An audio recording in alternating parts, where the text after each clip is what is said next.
Let's check out the quote tweets. Y'all really bought that butt-ass comic book, I'm crying. It's crazy people think this guy is anything but a libertarian scam artist. They break the 180-degree rule twice on the same page. How do you pull that off? The 180-degree rule states that you keep the camera on one side of the characters. Imagine a line through the center of the characters and do not cross the line.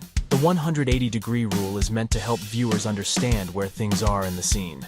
This was the comic that was going to destroy DC and Marvel, by the way. I know some 10-year-olds who can make better paneling than this. So glad Isom sucks donkey balls so I can make fun of it. Eric needs to improve sooner, otherwise it'd be a fever dream to have long-term success.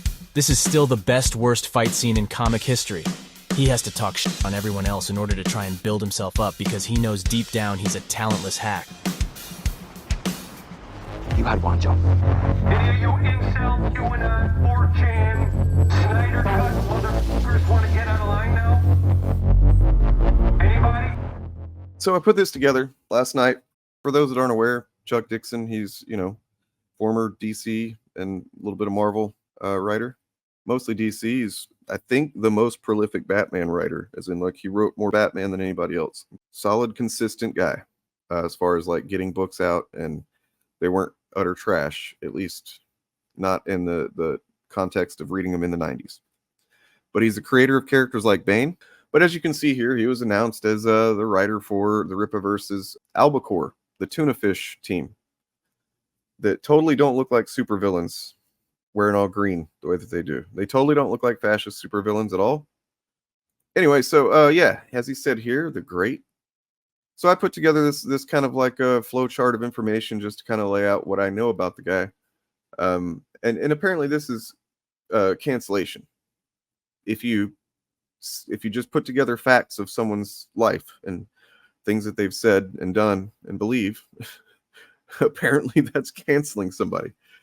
I didn't know that, but facts are woke. It's true. So as you see here, number 1 is the announcement. Number 2 is a comic book called That. I've talked about it on here before a little bit one night. We kind of went over it. It is it's a Q book. I don't want to even say the word because I don't know what how much I'd get in trouble for saying that. You know what it is. And then the name of it is Where We Go One.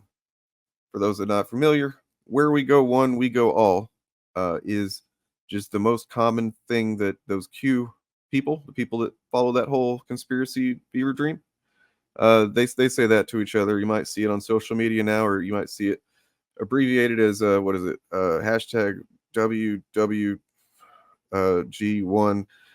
WG, whatever. You get it. And that comic is on Arkhaven Press. I think that's what it is. Press, publications, whatever. Little bitty independent comic book publisher, owned and operated by a guy named fake named Vox Day. The actual name is Teddy Beale, and he is look guys, he's a nazi.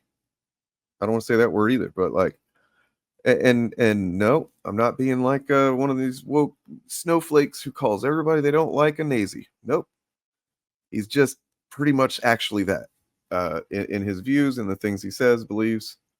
It's not even controversial to say it. I don't think. I don't know that he would argue with it. He probably wouldn't accept that specific word, but he's pretty openly like a white nationalist and shit. Moving down to number 4, I have some images from the Q book. I don't want anybody to think that he's just doing some kind of superficial little wink to the Q stuff with this book. He's not I'm going to call it Q and that'll be funny. No, it's literally about the hero, Mr. Muscle Dick McPatriot Eagle, as I think his name is in there. I'm not sure. He's literally pulled into a vast conspiracy involving politicians and the Hollywood elite, in which unspeakable acts are taking place. And he starts, he's kind of disavowed. He's getting hunted or whatever. He's on the run, and he starts getting texts from somebody who's giving him information, telling him where to go, what to do to unravel this mystery, right? And there you see in number 4, the last panel, I think, of the last page of the first issue, you find out who it is that's sending him this information here. Q. And we're not talking Star Trek. We're not talking John Delancey. He is not an omnipotent prankster god. I challenge you all to a duel. We're not dealing with any of your Q bullshit. Issue number 2 is number 5 and 6 there. So the number 5, I highlighted this because it just really stood out to me reading it, because I did read the first 2 issues. He's on a plane, and as he says there, the pilot's like, "You got to jump," and he's like, "What? That's crazy. I'm not jumping out of this plane. You're nuts. I haven't jumped out of a plane since the army. You know, it's dark and stuff. No way." And then he immediately gets a text from Q. And I'm not talking about James Bond's gadget dude. Prick. He gets a text from Q saying, "You got to jump out of the plane." And there's not even another panel between that and him just fucking, he's out. He's jumped out of the plane. Which I do compliment Chuck Dixon for that, because it does very efficiently depict how this Q stuff can kind of just hijack normally reasonable brains. 17 years after they met, Amber Winters sits at home in Maryland and wonders what turned her lifelong best friend into a person she barely knew. She says the change started in 2017, shortly after the election of Donald Trump. He got more argumentative, he got more personal when I didn't agree with him. I distinctly remember having an argument about Obama being the Antichrist. Yeah, he told me that most of the people in power in the government are part of an elite pedophile ring. Right. Like, this stuff is pretty insidious. It's gotten a hold of some liberals and whatnot. She is not alone in feeling lost. On Reddit, a subreddit called QAnon Casualties has more than 155,000 members nationwide and is growing every day. I think the people who were drawn into QAnon were suffering in some capacity. And I think with the pandemic, many people have been suffering. It's also ended in some pretty tragic outcomes. A few of them. We won't go into specifics now, but basically there's been some murders, there's been some deaths and whatnot. And there's definitely been some broken families, which sucks. I listened to the QAnon Anonymous podcast, very excellent podcast where they cover this almost exclusively. And, they'll highlight these examples, these stories of people that have, like one of the family members, usually the dad, it gets pulled down this rabbit hole and just loses his grip. He's not in touch with anything. He's basically not even the person that the family knew, the kids, the wife, whatever. It sucks. So this guy, just like in real life, he gets a message from Q, and he, against all reason, against his better judgment, instincts, he's fucking jumping out of that plane. So excellent. Great work by Chuck Dixon on portraying that way. And then in the final page here, the second issue, we see alt muscle dick eagle cock patriot alpha man. He enters the home of the biggest movie star, basically. It's unclear if he's supposed to represent somebody specific, but there's definitely a reference to Leo in here that the guy talks about, so wonder who that's about. Anyway, so this big movie star guy, he is watching something, talking to somebody on a computer. It's really dimly lit, looks kind of shady, and he's arranging some kind of meeting or whatever. And then Hero McCock Muscle, he basically wants to know what he's got on this senator, right? So it's some probably liberal progressive senator, as written by Chuck Dixon. And the guy's like, "Oh, you sure you want to see this? Because you can't unsee it." You know what it probably is, right? What it's implied to be.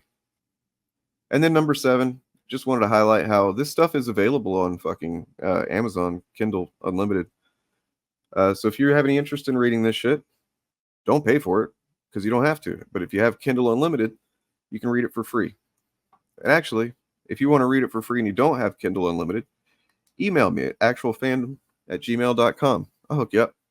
That's Chuck Dixon, right? For those that aren't aware of what QAnon's about, it is literally a redressed, gussied up, updated version of the old JQ, the old Jewish conspiracy, according to this fucking very stupid, very historically proven to be bullshit and written intentionally as propaganda against Jewish people. Literally the conspiracy theory that the Germans adopted, when they were Nazis. Now, Jim, Tim, you're playing the role of Tim Ballard, and Tim is actually continuing to save kids. I mean, you're making a movie about it, but this is what he does, and he here today. He was supposed to be in the room with me in right here or in Tulsa, but he's down there saving children as we speak, because they're pulling kids out of the darkest recesses of hell right now, in dumbs and all kinds of places. The adrenochroming of children. So that's what QAnon essentially believes too.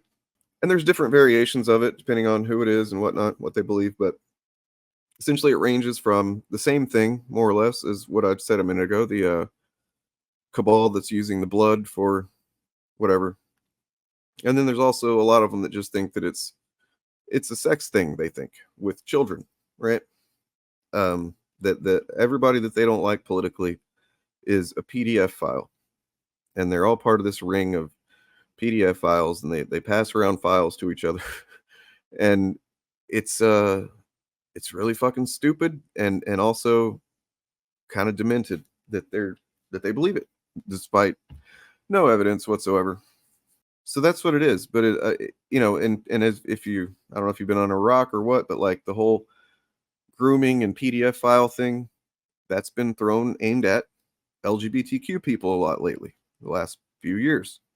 It's definitely been that way for a lot of years, but in the last few years, they've really gone hard at it. And so in that way, Q is anti-Semitic in nature, just by virtue of being an updated version of the JQ. And it is bigoted against LGBTQ people. I made this graphic, and I also wrote a thing that laid all this out that I'm explaining to you now. And apparently this is cancellation, I guess. But it's not really.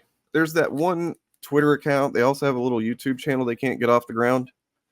That the only thing they do is archive any criticism of Eric July and the Rippaverse, right? Like that's all this account does.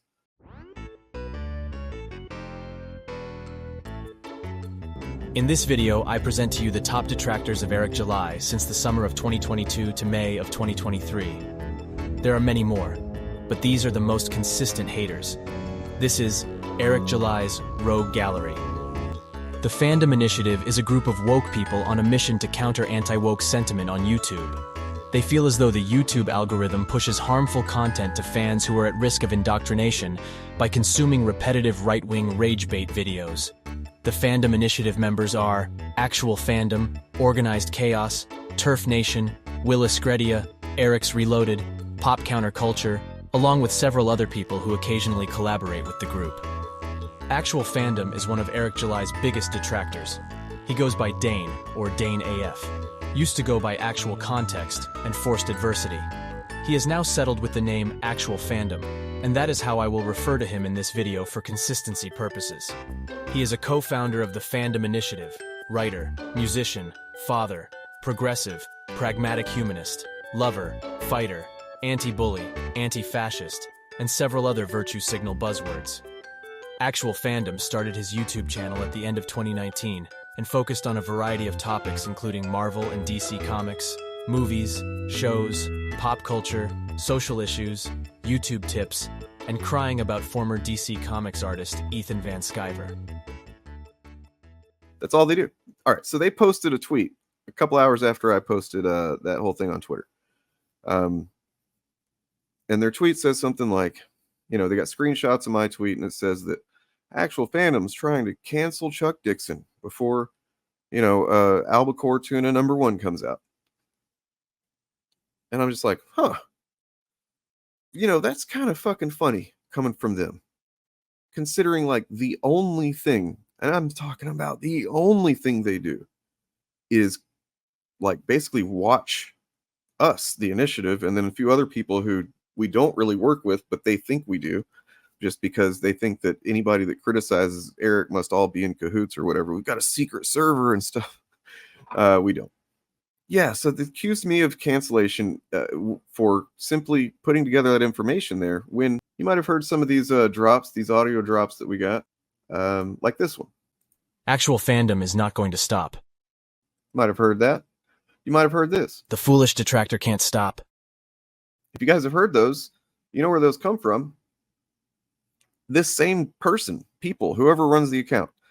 I suspect that it's probably somebody very close to Eric July, and I can lay that case out for you if you want. But they were literally watching our initiative streams and our solo streams for a while, a couple months ago, and posting clip after clip after clip of our streams on Twitter and zooming in on our faces.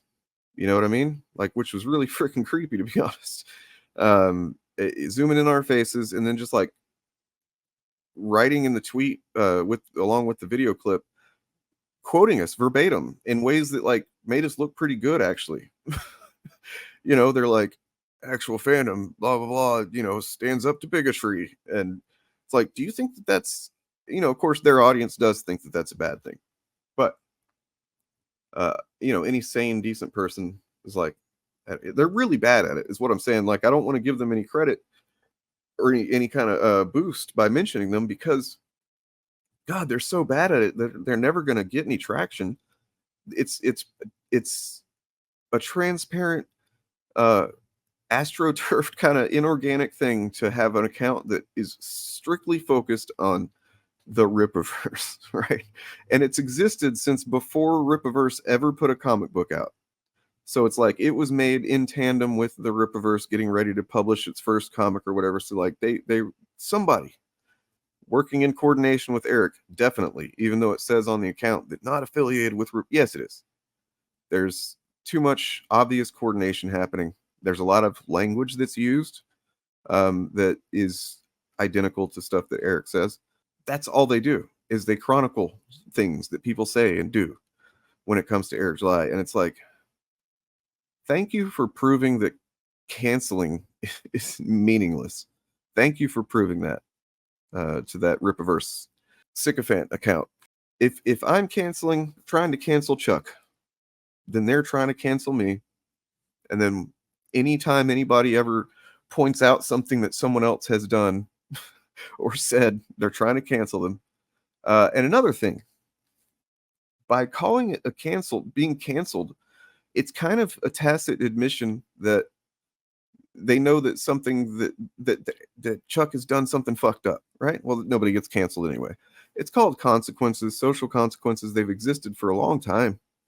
You know what I mean? It's just the internet has, social media has changed the effect of them to a degree.